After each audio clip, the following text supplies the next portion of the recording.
Bonjour à toutes et à tous et ravi de vous retrouver pour cette nouvelle édition du webcast que nous consacrons à cette année à la lutte contre le paludisme en Afrique. Comme vous savez, du 25 avril au 25 mai dernier, nous avons marqué dans le cadre de la Journée mondiale de lutte contre le paludisme une campagne de mobilisation avec la campagne Zéro Palu, Passons à l'action. C'est une initiative que porte l'association depuis un peu plus de 10 ans. Donc chaque année, c'est l'occasion de rappeler que le paludisme ou malaria est une maladie qui impacte très fortement le continent africain. En effet, on a plus de 95% des cas de décès sur le continent qui concernent surtout des enfants de moins de 5 ans et des femmes enceintes. Au-delà de l'enjeu, surtout du problème de santé publique que représente le palu, on sait que c'est une maladie qui est un vrai frein au développement économique. C'est plus de 12 milliards selon la Banque mondiale de manque à gagner, en tout cas pour l'Afrique, en termes de produit intérieur brut, par exemple. Et c'est pour cela que les entreprises ont un rôle clé fondamental à jouer à ce niveau. Comme l'ont montré d'ailleurs les émissions précédentes que nous avons organisées dans le cadre de la campagne, on a pu mettre en évidence justement des réponses apportées par les entreprises et leurs fondations pour montrer qu'il est possible d'agir de manière concrète et efficace dans le cadre de partenariats sur le terrain, au plus près des communautés contre cette maladie. Alors, éradiquer le paludisme, c'est techniquement faisable, à condition évidemment d'avoir une véritable volonté politique au niveau national, au niveau international, de mobiliser des solutions bien innovantes et d'investir les fonds nécessaires pour arriver à atteindre l'objectif du zéro palu. Alors, ce sont ces solutions, ce sont ces stratégies efficaces et ces approches que nous aborderons aujourd'hui avec nos invités. À commencer avec, pour les présenter, Ingrid Étoffé, qui est responsable d'investissement à la Gates Foundation. Bonjour Ingrid. Bonjour Eric. Voilà, Ingrid, qui n'est pas à sa première édition avec nous. Nous avons également Landry Saké, directeur du Centre des soins de santé primaire à Africa CDC. Bonjour Landry. Eric est content d'être avec vous cet après-midi. Oui, plaisir partagé aussi.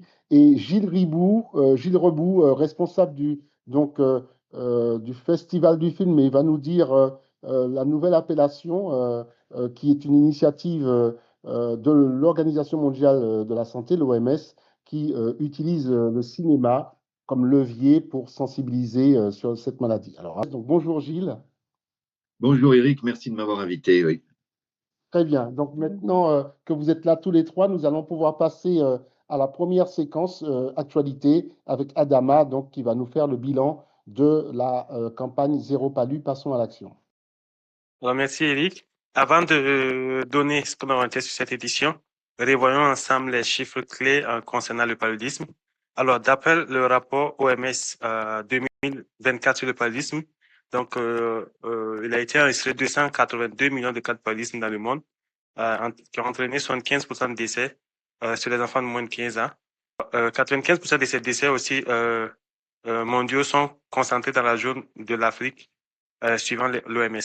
Alors, en termes de progrès réalisés, depuis 2000, il y a justement des actions qui sont entreprises pour pouvoir éradiquer le paludisme. Donc, on a pu éviter 2,3 milliards de cas et 14 nombre de pays certifiés exemptés du paludisme est passé de 108 à 80 pays en 2024. Et il existe également des outils pour justement lutter et des outils innovants pour lutter contre le paludisme, notamment le vaccin avec les nouveaux traitements améliorés, les diagnostics rapides et les technologies innovantes pour détecter et agir efficacement, et également l'amélioration de l'accès équitable et le déploiement à grande échelle des actions indispensables pour éliminer la maladie.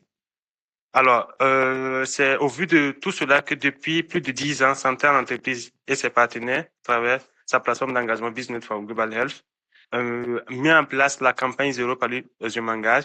Et cette année, la diffusion d'informations sur les réseaux sociaux. Et durant cette campagne, nous avons mis en avant le PrEP Kit Palu, qui est un outil indispensable qui permet de protéger contre le paludisme, constitué de moustiquaires et de pommades anti-moustiques. Et nous avons aussi déclaré le cap PALU qui permet de mesurer les connaissances et les attitudes des populations par rapport au paludisme. Alors, durant cette campagne, nous avons aussi pu mettre en place des webcasts. Donc, nous sommes en train de faire la deuxième édition cette fois-ci.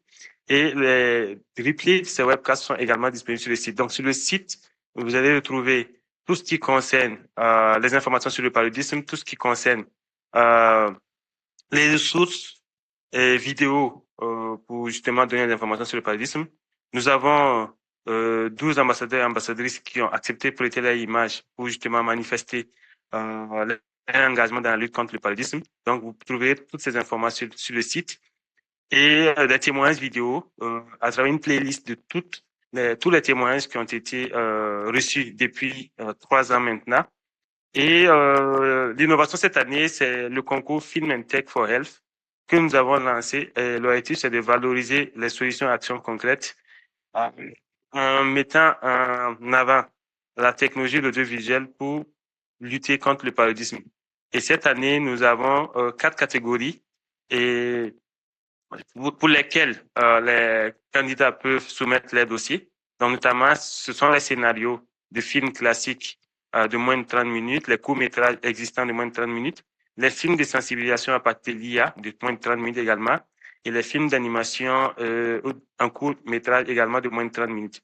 Donc, pour toutes les personnes intéressées, il est possible de soumissionner votre dossier en cliquant sur le bouton candidater dans la rubrique Film and Tech for Health, et il est également possible de pouvoir scanner le QR code qui passe à l'écran. Voilà un peu ce que je peux dire par rapport à l'actualité, et la campagne se poursuit et toutes les informations resteront disponibles sur le site. Merci.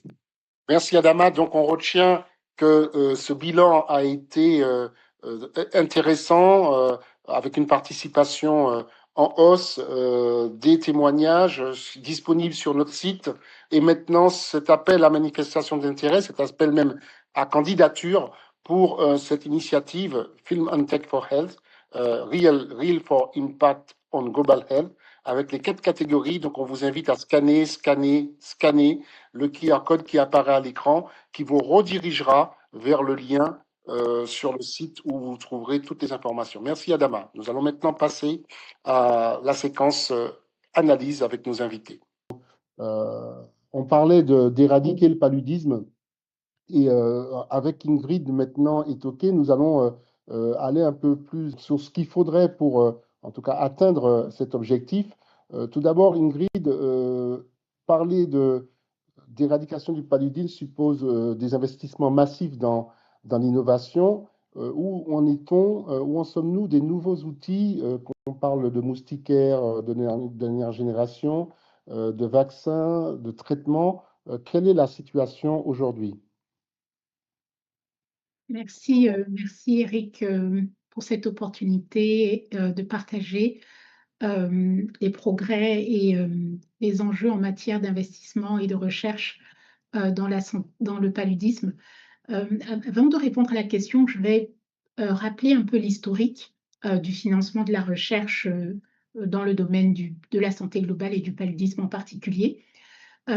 Si on se souvient bien, et certains de nous se souviennent de produits comme la Nivaquine ou du Kinimax.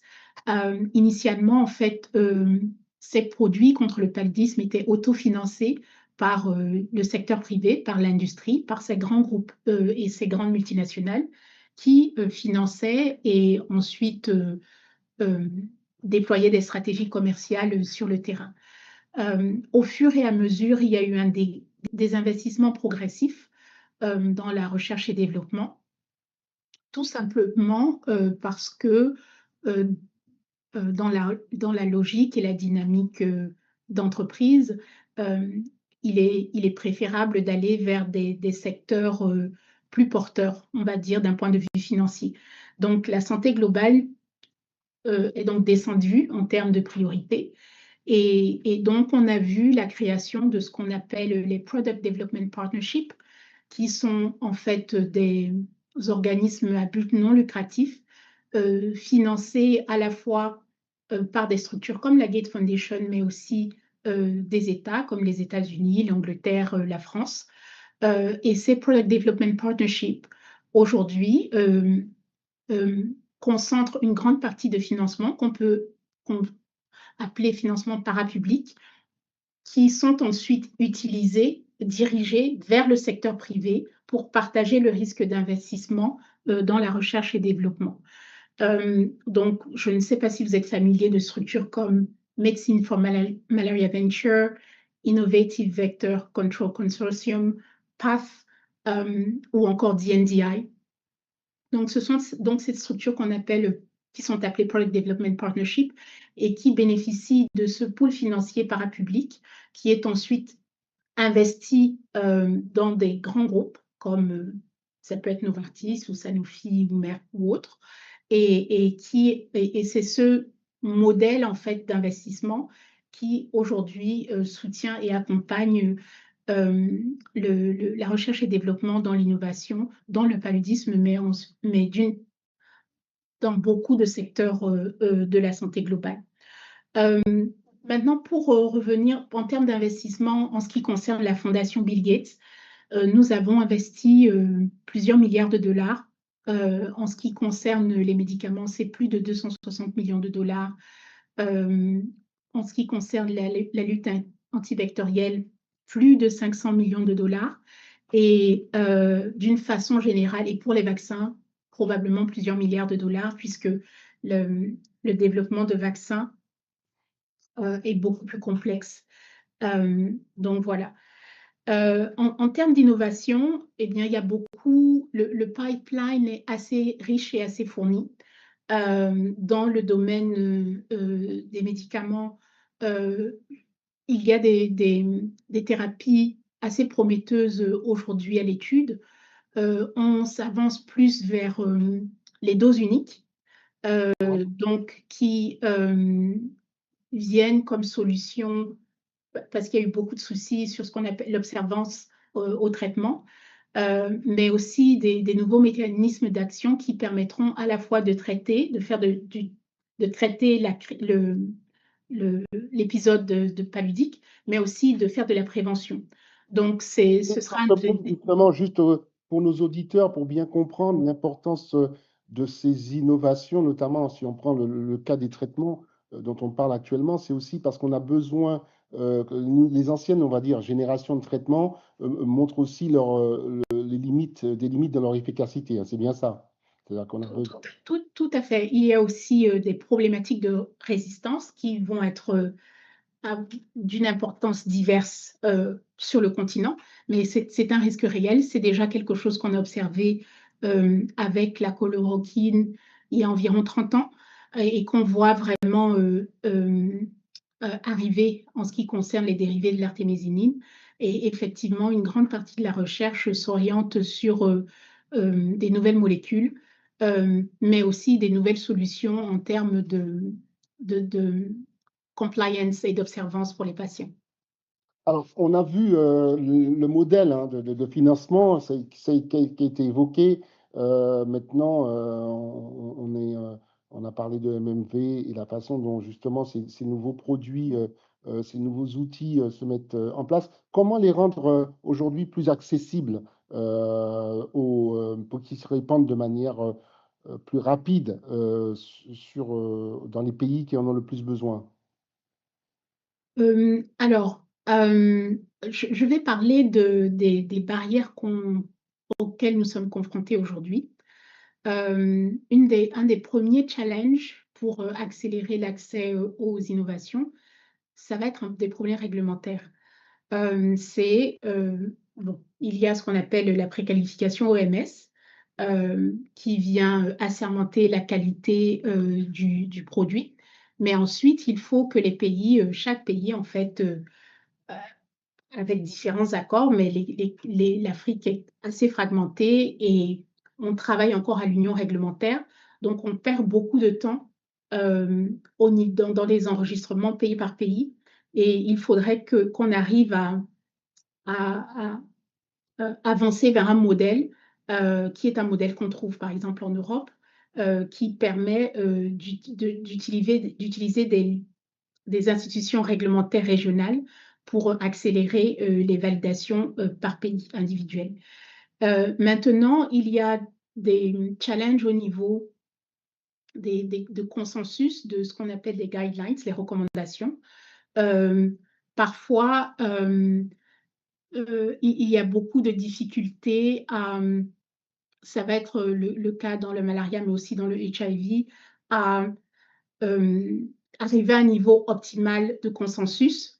Et le challenge que nous avons, notamment en Afrique, c'est que, étant donné que tout ce qui est approvisionnement dépend des institutions supranationales, les décisions des pays sont arrimées aux décisions, par exemple, de l'OMS.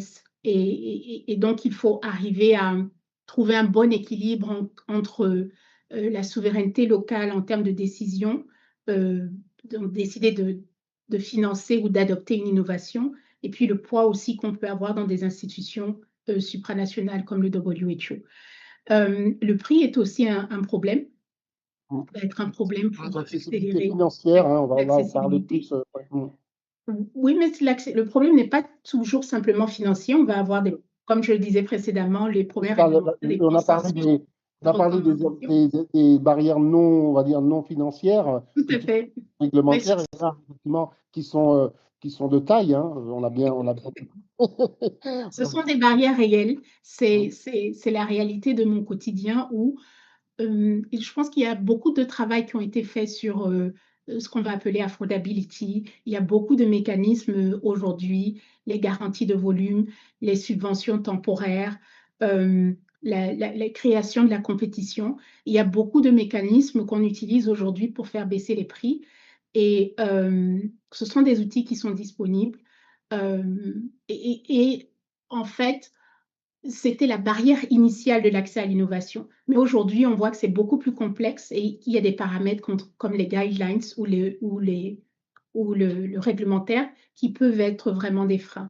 Le dernier point que j'aimerais soulever et qui est un point qui s'invite de plus en plus dans le débat, c'est la question de la souveraineté africaine, la souveraineté africaine dans l'agenda d'innovation.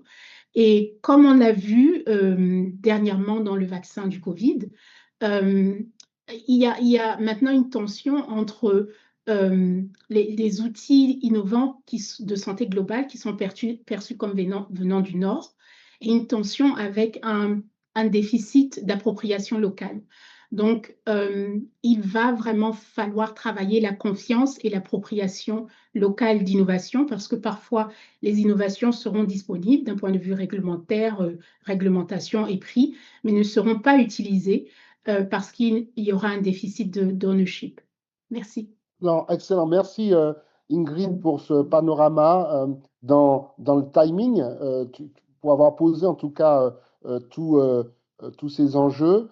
Je pense que sur les sujets notamment de souveraineté sanitaire, on va poursuivre maintenant avec Landry. Merci de rester avec nous jusqu'à la fin, au moins pour le mot de la fin si possible, justement avec Tsakdongbo Landry. Regardez ce que aujourd'hui Africa CDC poursuit comme véritablement ambition, puisqu'on sait que vous visez à éradiquer le paludisme sur le continent d'ici à, on va dire, 2040. Alors, sur quel pilier essentiel, justement, repose cette ambition, Landry, en quelques mots, d'élimination du palu?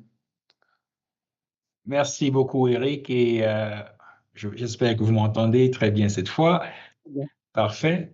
Et merci de nous avoir associés à ce webinaire et toutes nos félicitations pour cette initiative. Eric, tu le sais, notre continent est au centre de cette problématique. Le paludisme qui, on le sait, dans d'autres continents a été éliminé depuis des décennies. Le paludisme, on le sait également, qui touche notre continent de manière disproportionnée. On parle de 97% de cas, 96% de décès sur le continent africain. Il faut le dire, pour Africa CDC, la question de l'élimination du paludisme est loin d'être une question de santé publique seulement. c'est une question de souveraineté.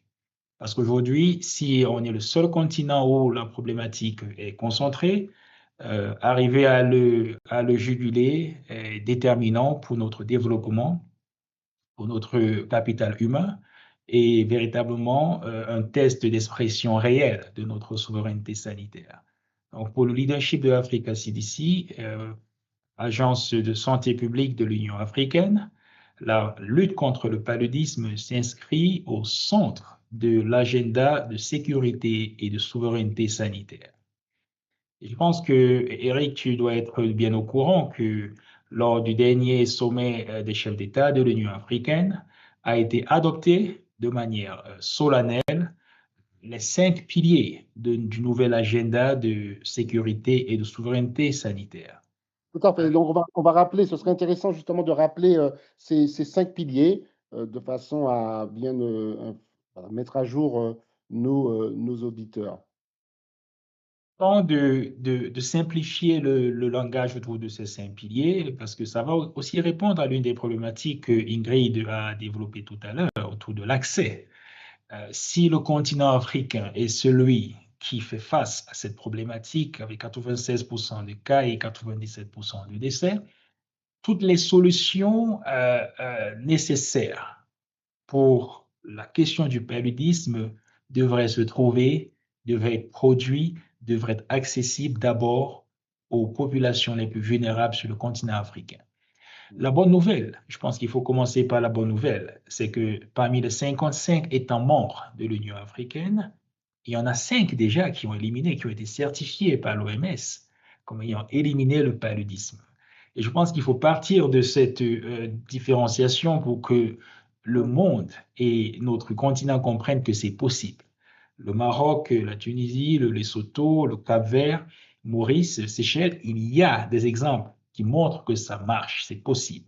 Il y a également des exemples des pays qui sont sur la voie de l'élimination. Le pilier numéro 1 de cet agenda de la souveraineté, il est lié à ce qu'on appelle la refondation de l'architecture de santé publique mondiale.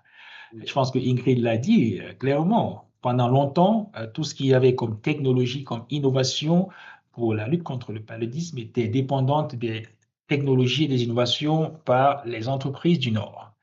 Et l'accès, entre guillemets, à les politiques, les intérêts de ces politiques, de ces entreprises, avec le temps, a été orienté ailleurs. Je pense qu'Ingrid l'a bien dessiné. Et aujourd'hui, il faut dépendre d'autres mécanismes pour financer la recherche, pour financer la production des médicaments et des vaccins, y compris des moustiquaires imprégnés. Ça dépend significativement du Nord. Le continent africain importe 90 à 95% de tout ce qu'il faut pour lutter contre le paludisme. Ce n'est pas tenable. Donc, il faut redéfinir cette architecture au niveau mondial, l'architecture globale sanitaire, pour replacer le continent africain autour de la table comme un co-architecte de cette élimination au niveau mondial. La deuxième chose importante, Ingrid l'a souligné, c'est la production locale. La production locale, si on ne la règle pas en tant que continent africain, pour ce qui est, au moins, commençons par les moustiquaires imprégnés. Pourquoi faut-il encore aujourd'hui, avec tout ce qu'il y a comme technologie, importer les moustiquaires imprégnés en Afrique?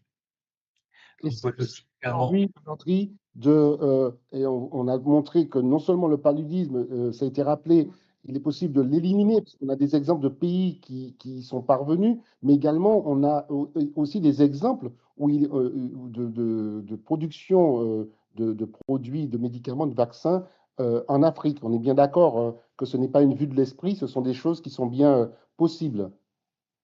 Oui, pour le vaccin du paludisme, pas encore, mais il y a des démarches en cours pour des transferts de technologie également dans ce sens.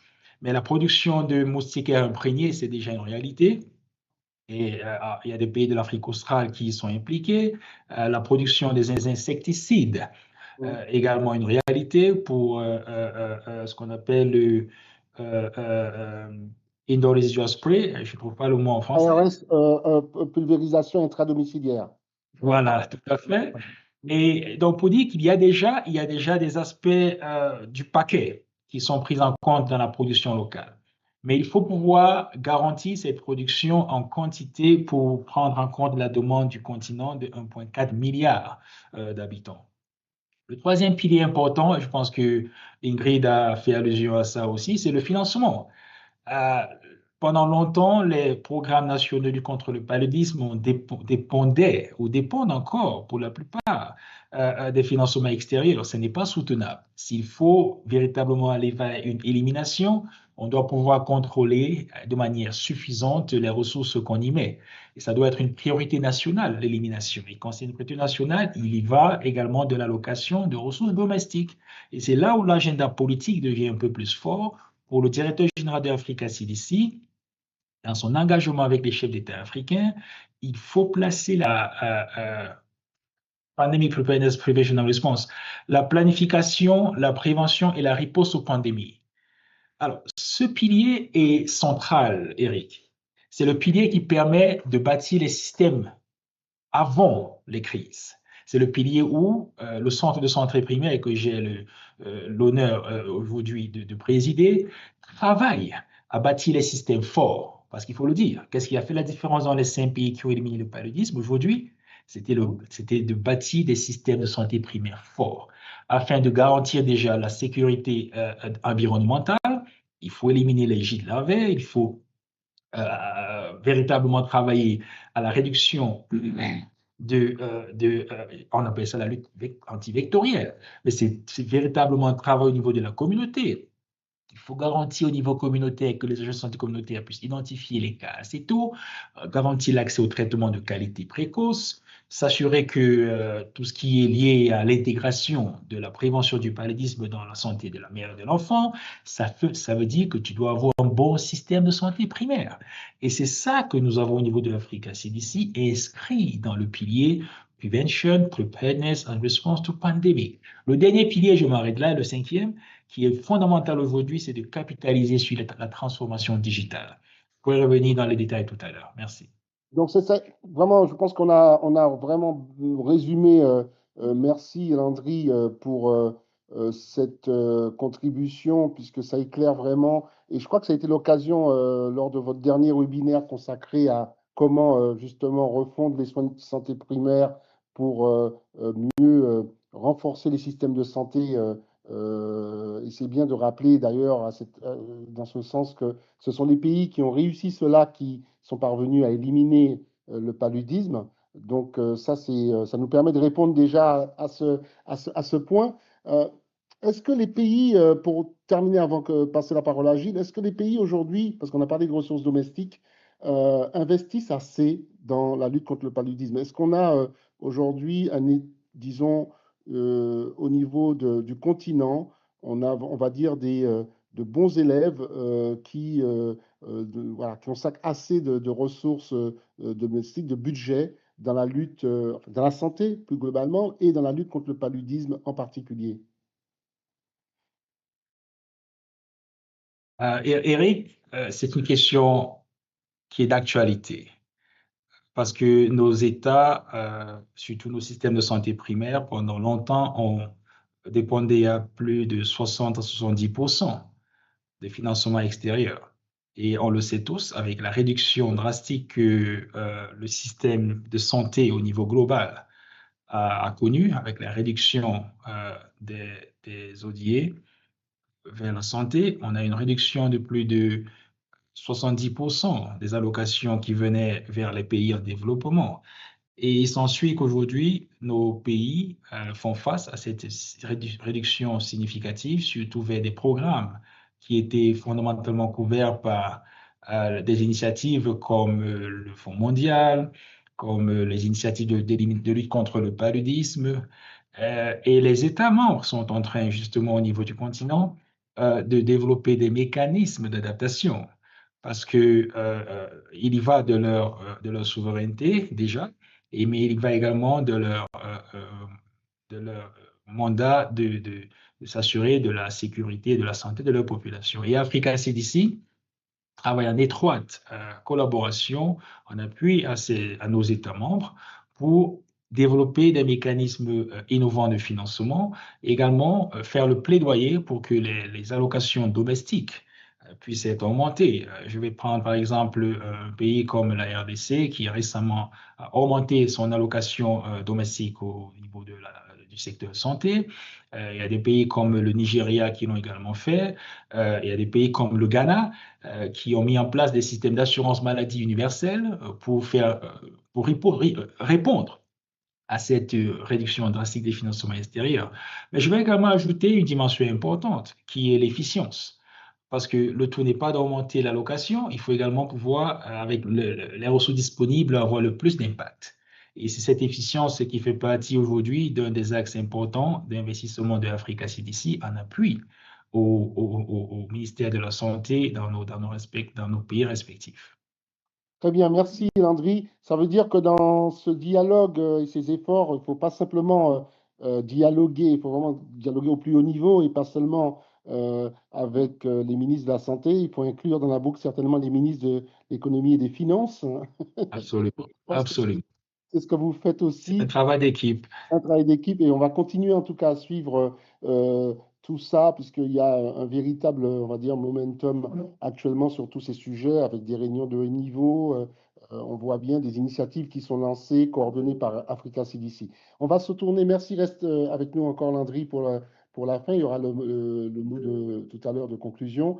Alors, nous allons poursuivre avec Gilles, je disais, sur une initiative importante et intéressante donc, portée par l'OMS qui utilise le cinéma comme levier pour sensibiliser le grand public. Donc, Gilles, tout d'abord, présentez-nous le programme Health for All Film Festival de l'OMS qui maintenant a évolué, hein, vous allez nous dire ça. Comment cette initiative est née, donc Film for Health Global Movement de l'OMS, comment cette initiative a-t-elle vu le jour?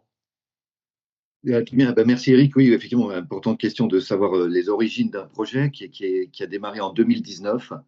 En fait, c'est suite à l'Assemblée mondiale de la santé 2019 que dans la réunion de bilan interne, le docteur Tedros, le directeur général de l'OMS, a lancé un appel à tout le personnel en disant si vous avez des idées innovantes pour les années à venir, proposez-moi vos idées, etc. Et du coup, moi, j'avais effectivement, étant dans l'équipe audiovisuelle du service communication, et du fait de mon parcours, d'avoir moi-même réalisé un grand nombre de reportages en Afrique notamment, mais dans 45-50 pays en développement dès les années 80. J'ai commencé comme volontaire au Cameroun. Et donc, j'ai travaillé aussi bien pendant les 2 ans où j'étais au Cameroun que plus tard dans plein de reportages que j'ai fait dans de nombreux pays africains, par exemple. J'ai pu faire des reportages très proches des bénéficiaires, des communautés. Et Landry parlait de la sensibilisation au système de santé primaire. Et effectivement, dès les années 80, c'était l'implication du programme de soins de santé primaire Alma-Ata.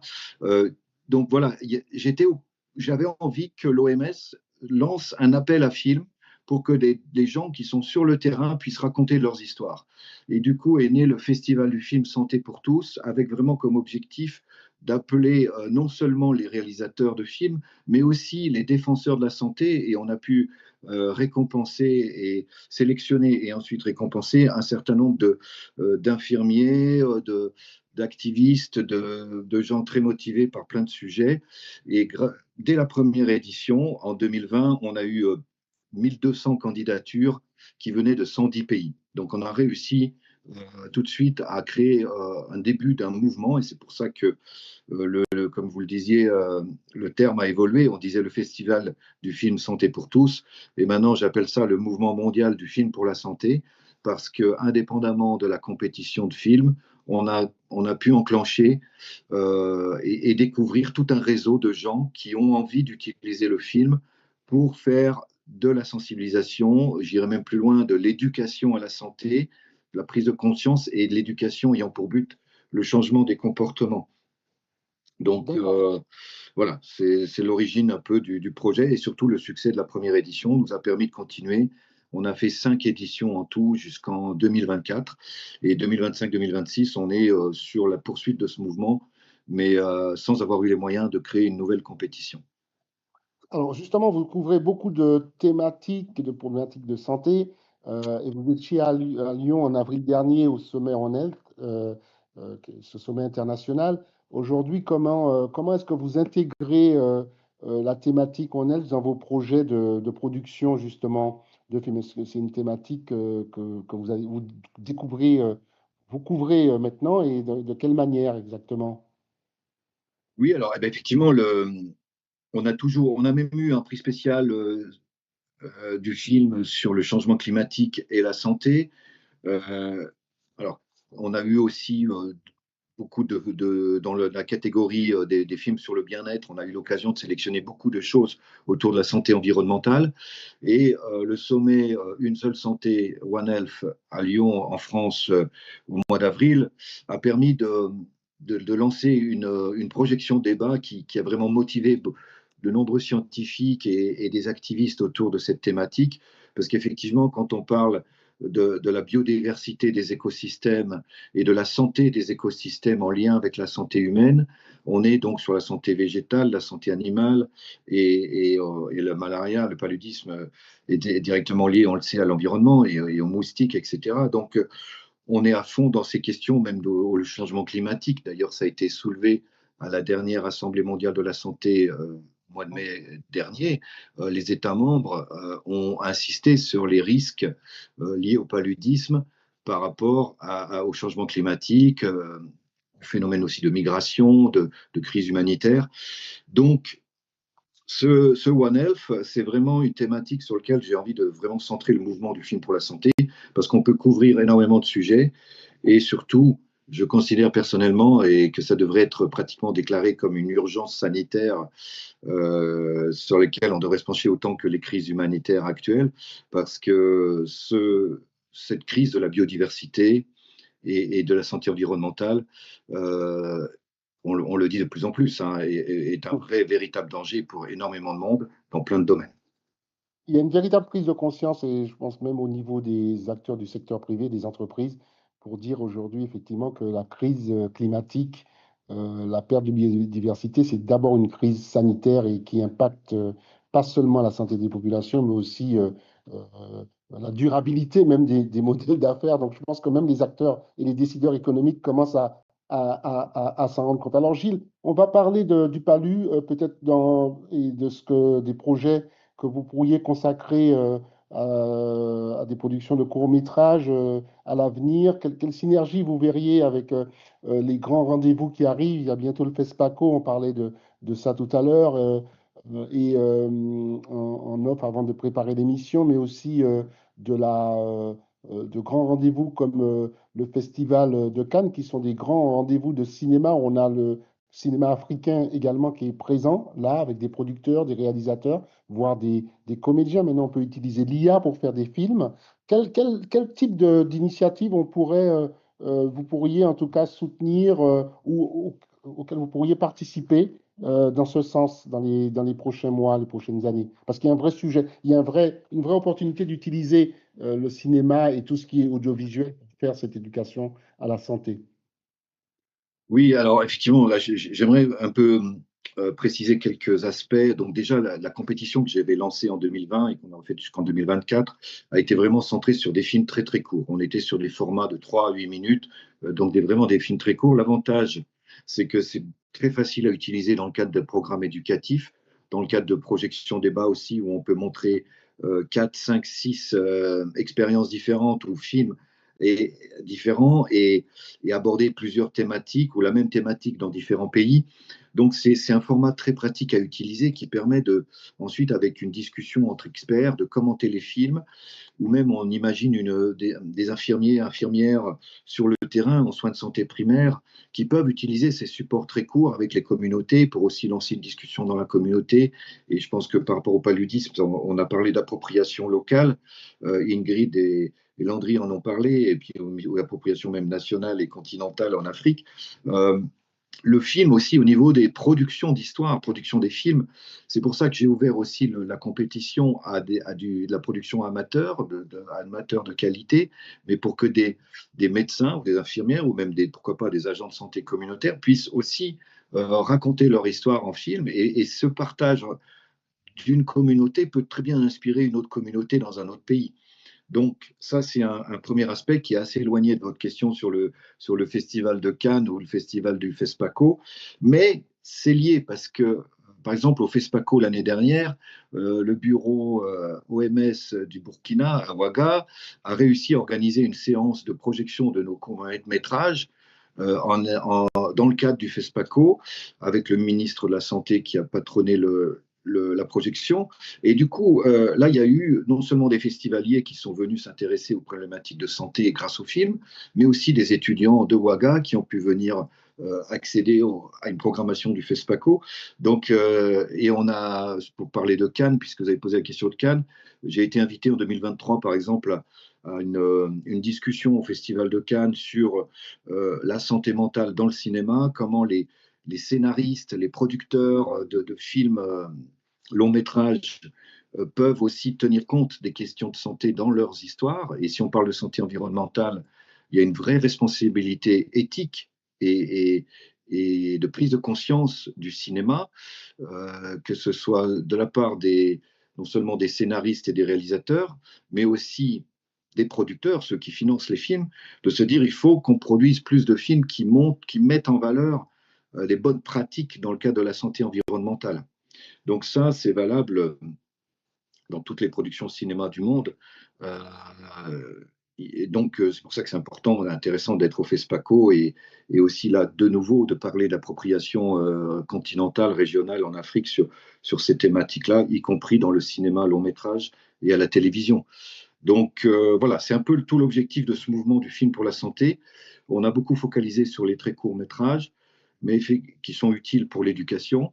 Mais on peut pas, il faudrait de plus en plus développer l'impact, le partenariat avec les producteurs de longs métrages ou de moyens métrages pour la télévision.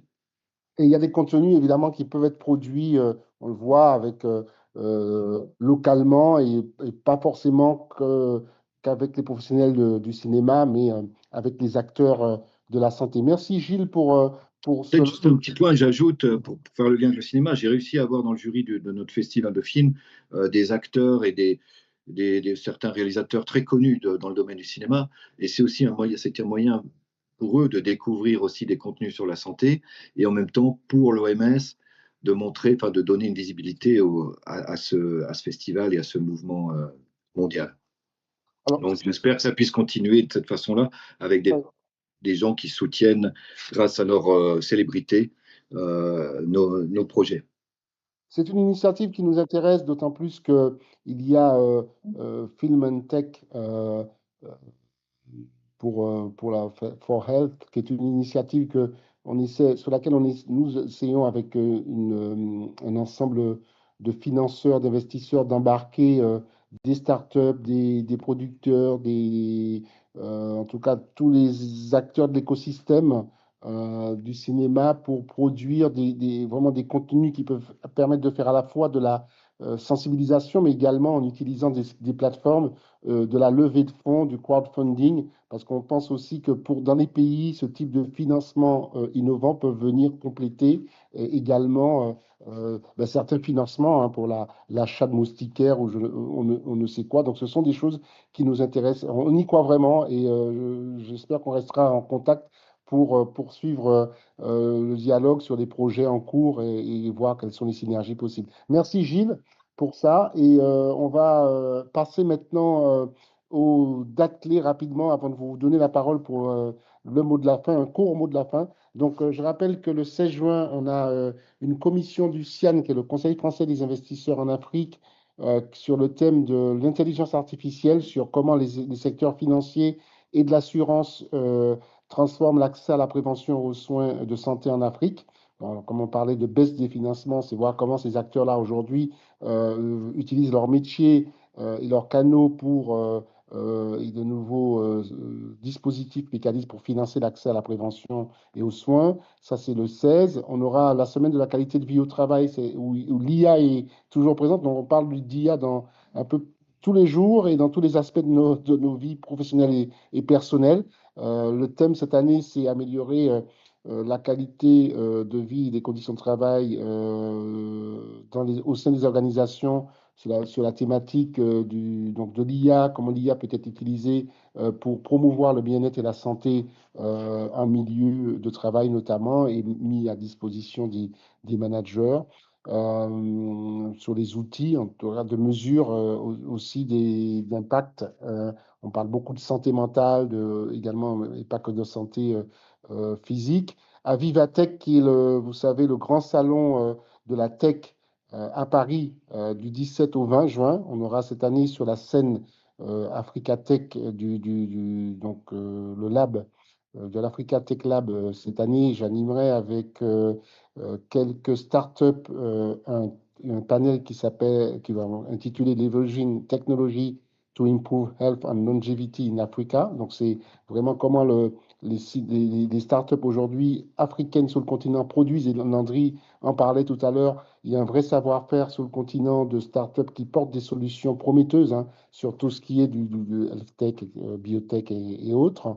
Donc, c'est très intéressant de mettre ça en avant lors de cet événement qui aura lieu à Paris du 17 au 20. Nous aurons notre panel, lui, qui est prévu le 18 juin à 9h sur la scène Africa Tech Lab. Et enfin, le dernier webcast du mois que nous allons consacrer toujours autour du thème de l'IA, c'est comment l'IA est utilisée pour promouvoir le sport santé. Vous savez qu'aujourd'hui, il y a un véritable intérêt sur comment créer de nouveaux emplois, de nouvelles expertises sur tout ce qui est le sport santé, la prévention autour de l'activité physique, la prévention des maladies non transmissibles. Donc, nous aurons un webcast spécial là-dessus avec une start-up du Ghana qui a mis en place une solution de coaching IA. Voilà pour l'essentiel des dates à retenir. Donc maintenant, on va revenir à vous pour le dernier mot de la fin. Ingrid et ensuite Gilles. Voilà, donc Landry. Merci beaucoup, Eric. J'espère que tu m'entends très bien. Je voudrais tout d'abord ajouter à ta liste de rendez-vous un rendez-vous important qui aura lieu sur le continent africain au mois de novembre, la conférence internationale de santé publique en Afrique, en abrégé CPHIA, Conference on Public Health in Africa, qui est organisée par Africa CDC, et ce sera à Addis Abeba. Ce sera l'occasion de t'accueillir avec une fois de plaisir. plus à Addis Abeba.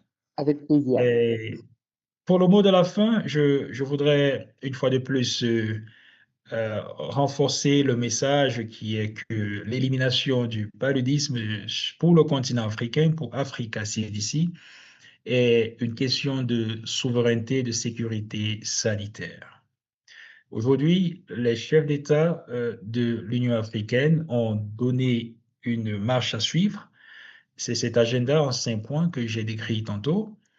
Et cet agenda en 5 points nous prouve déjà que c'est possible en Afrique, parce que les pays qui ont financé leur système de soins de santé primaire, qui ont mis en place une rigueur dans la surveillance des cas de paludisme, qui ont renforcé la détection précoce au niveau communautaire, qui ont renforcé l'approche Une Santé ou l'approche One Health, comme le décrivait Gilles, ont permis rapidement de non seulement réduire les nouveaux cas, réduire les décès, mais à terme d'être certifié par l'OMS comme étant paludisme free, malaria free. Donc, ces modèles existent, mais il faut également reconnaître qu'on a des nouveaux défis dans le contexte actuel. Le financement global qui a réduit, ça voudrait dire qu'au niveau continental, on devra trouver des solutions locales de financement autonome, souverain. Il y a la résistance aux antipaludéens ainsi qu'aux insecticides qui posent également un nouveau défi technologique. Ça voudrait dire qu'il faudra investir dans la recherche endogène pour des solutions pérennes. Et le troisième défi, qui est ce que j'ai appelé tantôt, l'investissement dans les systèmes durables. Le système de soins de santé primaire a été longtemps négligé dans certains pays ou, je dirais, laissé au financement extérieur. On ne peut pas laisser le système qui garantit ta sécurité et ta souveraineté à des financements non souverains. Donc, le narratif au niveau d'Africa CDC, c'est de recentrer l'investissement vers les systèmes souverains de santé primaire comme gage et comme socle pour non seulement l'élimination du paludisme, mais également la prévention et la meilleure riposte aux prochaines menaces sanitaires. Tout à Merci. fait. Et on voit bien avec ce qui se passe, Landry, juste une petite parenthèse là-dessus, avec Ebola et voire d'autres, disons, crises Absolument. sanitaires, Absolument. l'importance de cette préparation et de ce renforcement du système de santé à faire face à ces nouvelles menaces. Donc, merci pour ça. Gilles, pour terminer également, par le mot de la fin. Oui, bah écoute, merci, merci de nouveau pour cette invitation. Et comme l'a dit Landry, je voudrais rebondir aussi sur cette notion de souveraineté locale, nationale, continentale en Afrique, et bien dire que ce mouvement du film pour la santé, mouvement mondial du film pour la santé, l'objectif, c'est vraiment d'encourager les producteurs locaux, nationaux ou régionaux. Et quand je dis producteurs, c'est pas uniquement les professionnels du cinéma ou de la télévision, mais c'est aussi tous les passionnés par la santé, que ce soit des chercheurs, des soignants ou des managers du système de santé, ou simplement des communautés concernées par certaines maladies, hein, et les leaders de communautés, de faire leurs propres films et de nous les envoyer. Et notamment, on a cette plateforme sur LinkedIn qui s'affichera peut-être à l'écran. Bon, c'est en anglais, hashtag Film for Health Global Movement, le mouvement mondial du film pour la santé. Mais vous pouvez très bien poster en français sur cette plateforme, et je encourageais aussi le dialogue francophone en parallèle du dialogue anglophone sur cette plateforme. Et du coup, proposez vos expériences, vos idées de films, notamment par rapport au paludisme ou de la One Health, hein, une seule santé durable. Et du coup, voilà, j'encourage vraiment les gens à nous rejoindre sur ce mouvement, et surtout à utiliser le film comme levier pour tout ce qu'on vient de dire, hein, que ce soit les financements, convaincre les décideurs au niveau des ressources financières, convaincre les décideurs politiques, les décideurs économiques de s'investir. Et ça, je pense que le film peut jouer un rôle pour non seulement pour la sensibilisation locale, mais aussi pour la sensibilisation au niveau des décideurs. Voilà ce que j'avais envie de souligner en conclusion. Merci Ingrid pour ton mot de la fin. On t'écoute. Merci Eric de m'avoir donné l'opportunité d'intervenir sur le panel. Je pense que le paludisme est un réel problème de santé publique, comme l'a soulevé les panélistes. Je rappelle les statistiques qui sont assez alarmantes. Toutes les 1 à 2 minutes, on a un enfant qui meurt du paludisme. 95% de ces enfants, des décès sont en Afrique subsaharienne. Et cela devrait vraiment être considéré comme priorité nationale. Maintenant, il faut absolument un changement de mindset. Il serait idéal que l'Afrique considère la santé comme un réel pilier de développement et pas seulement comme un centre de coût. Certains panélistes l'évoquaient tout à l'heure. Il y a des opportunités de création d'emplois, de création de la valeur. Et il faut vraiment avoir cette approche 360 si on veut arriver à éradiquer le paludisme.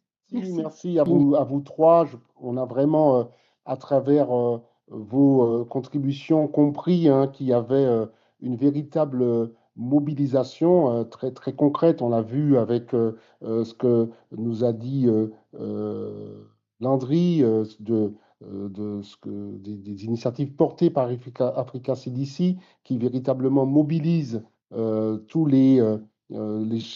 tous les pays aujourd'hui sous le continent pour aller vers cette souveraineté. Il nous a dit d'ailleurs que le palu est un véritable test de la souveraineté sanitaire des pays et de leur capacité à construire des systèmes de santé résilients durables en mettant les soins de santé primaires au centre hein, de cette stratégie, que des pays qui avaient réussi à éliminer le palu, je crois que c'est un message très fort, étaient ceux qui avaient su, en tout cas, mettre en place un véritable plan qui est fondé en tout cas sur les centres de santé primaires. Et puis Ingrid Etoke, hein, qui également nous a fait part des nouveaux modèles de financement de ce que fait la Fondation Gates et l'apport de Gilles Rebout sur cette initiative qui utilise le cinéma pour faire de l'éducation à la santé en mobilisant pas seulement les professionnels du cinéma, mais l'ensemble des acteurs de l'écosystème. Je pense que nous avons vu aujourd'hui que la mobilisation est là et que le zéro palu n'est pas une vue de l'esprit, c'est réellement quelque chose qui est possible et on peut y arriver en bâtissant des partenariats. Donc, on vous invite à revoir ce replay, à le diffuser largement, évidemment dans toutes les communautés, les chefs d'entreprise, les investisseurs, les startups qui sont plus dans notre communauté, mais plus au-delà. Et on vous donne rendez-vous le 30 juin prochain pour un nouveau webcast sur le thème de l'intelligence artificielle et comment cette intelligence artificielle est utilisée pour promouvoir le sport santé sur le continent. D'ici là, prenez soin de vous et à très bientôt.